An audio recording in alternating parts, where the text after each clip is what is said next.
studio grade. Ready to go?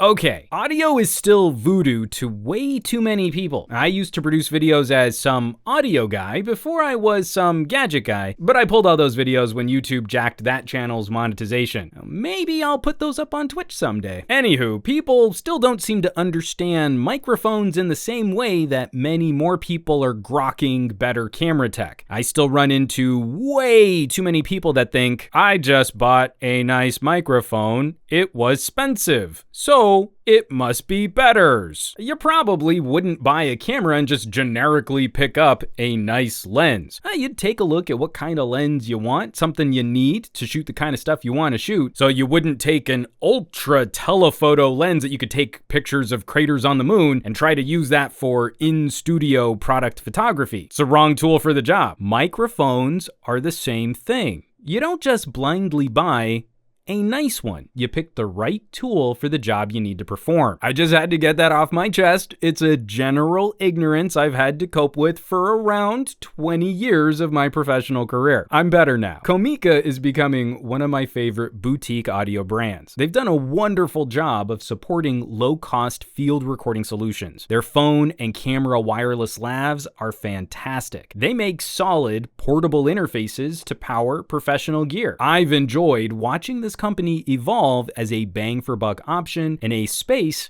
catering to content creators. Expanding on that role, they're now offering more options for home recording. The STM01 is a proper entry-level studio-grade microphone, built to compete against offerings from companies like Rode, Blue, and Audio-Technica. It makes me a little giddy, like Comica getting all growed up. There's something special about a company offering their first proper studio microphone. This company is also selling a USB option similar to a Blue Yeti. There are two smaller capsules for flexible polar patterns, connects over USB. The STM01 though is a straightforward large diaphragm condenser using an XLR cable. You have to hook it up to a preamp or audio interface. This is probably the most important transition product for folks looking to step up their home studio game. Getting out of that all-in-one USB gear mindset and into a more detailed, higher quality recording element. The design never matters to me as much as the audio tech, but Comica is at least paving a new road for their first mic. It's not just a design ripoff of Neumann. The harder rectangular lines and the rhombus shapes remind me of an AKG, sort of an italicized C414. Decently accessorized out of the box with a shock mount and a custom mounted pop filter, we're in pretty good territory. Now, mics like this are a step up to a larger recording element, and that's not dissimilar to camera tech. A larger diaphragm is a little like getting a larger camera sensor. These mics will be cleaner, more articulate, and more colorful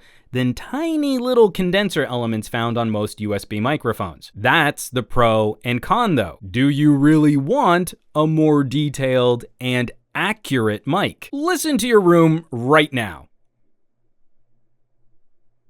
Or maybe not my room, but listen to your room. Is there any noise in your environment? If you can hear it, the mic is gonna pick it up. If you can't hear it, the mic is still gonna pick it up. Jumping to a nicer mic without understanding why these tools work will often exacerbate problems in your setup. Gadget Lab 3.0 has acoustic blankets on the walls, blackout curtains over my window, and nasty shag carpet down on the floor, and I still most often record on less expensive dynamic microphones because I can't always control how much noise leaks into this space. So I use a different tool for most of my videos. I'm not trying to scare you away from using a mic like this at home, but I'm horrifically disappointed in the level of audio education out there. And I'm not just picking on you techies. Trust me, working in voiceover for over 20 years, this idea doesn't always make it to voice actors either. Even with miserable YouTube compression, you should be able to hear what I'm talking about. Up to this point, the whole video has been recorded on the Comica STM01. And if I just hard switch over to my SM57, there should be a pretty noticeable difference in the tone and quality of my audio. A microphone like this is way better at rejecting noise in my general vicinity, but it's not going to capture the same tone, clarity, or color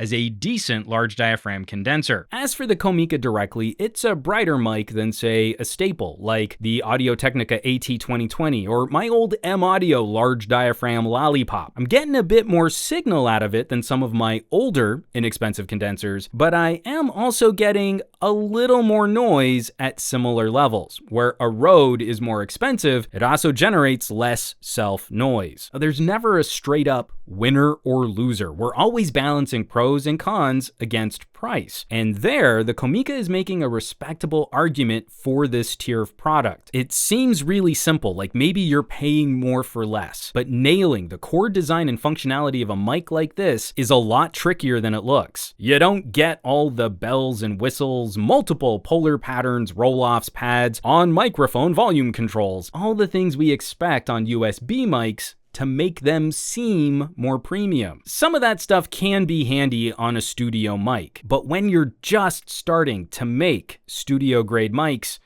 you gotta get this right first. That's the gig, folks. Comica is a brand I enjoy covering, and now it has a studio solution playing really well against lower cost options from Audio-Technica, SE Electronics, and undercutting Blue and Rode for a cardioid condenser. Audio is this critical component to production. It does not get as much consideration in the conversation as it should. I mean, would you have wanted to hear this whole review like this? Because this is what a camera manufacturer is going to provide you. I don't think it sounds that great, and it's right here. I mean, I can touch my camera. It's not that far away. I've been talking about this stuff for a while, but if you're wanting to step up the quality of your production, podcasting, vlogging, mobile video, and you don't want to break the bank, you should probably keep an eye on Comica. I'll of course leave a link down below where you can find more info on the Comica STM01. Maybe shop one of these bad boys online. As always, thanks so much for watching, for sharing these reviews. I cannot stress enough how important the sharing is, and subscribing to this channel. I keep flirting with the idea of pivoting back more to my first love of audio gear and recording equipment. YouTube did not think that stuff was valuable, but if there's any interest, maybe I can share a few more videos on topics like that. Hit me up in the comments if that kind of stuff would be interesting for you. Maybe we can produce a few more over on some other video streaming platform. And if you would like to help support the production of those conversations, there are the links down below and the support links on SomeGadgetGuy.com. But you might also consider joining the list of names currently scrolling by on your screen. That's a growing community of fun, like-minded tech pals. That's a huge resource for me as I'm planning future videos and reviews. They're just really cool people. So I hope you'll check them out. Now, you know where you can find me around the rest of the internet, at SomeGadgetGuy on the Twitters and the Twitch, and the Facebooks and the Instagrams.